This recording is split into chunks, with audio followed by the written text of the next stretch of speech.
Quand Allah a choisi Moussa alayhi salam comme messager, Moussa n'a pas dit « je suis prêt ». Il a dit « oh mon Seigneur, donne-moi un soutien ». Et ce soutien, c'était Haroun alayhi salam, un frère, un prophète, un roc dans la tourmente. Moussa avait du mal à parler. Il avait une langue nouée. Il craignait de ne pas être compris. Alors il a demandé Haroun, non pas parce qu'il était faible, mais parce qu'il savait « la mission est plus forte quand elle est portée à deux ». Allah lui a répondu « nous raffermirons ton bras par ton frère ». Et Haroun alayhi salam est devenu prophète, parce que Moussa avait prié pour lui. Haroun alayhi salam avait un don. La parole douce, juste, claire, il était la voix qui apaisait, là où Moussa s'enflammait. Quand ils ont été envoyés à Pharaon, Allah leur a dit « parlez-lui avec douceur, peut-être se rappellera-t-il ».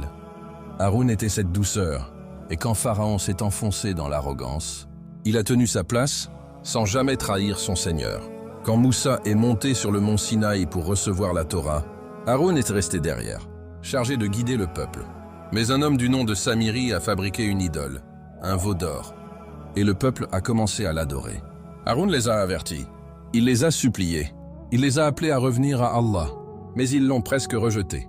Il a dit « Isaline me tue ?» Alors il a attendu Moussa, pas par faiblesse, mais par sagesse. Il savait que l'unité ne se répare pas par la force, mais par la clarté du rappel. Haroun alayhi salam nous apprend que la fermeté ne veut pas dire violence, qu'on peut tenir bon, même en étant doux, qu'on peut guider sans crier. Dans un monde qui valorise les voix fortes, Haroun nous montre que la voix posée est parfois la plus puissante.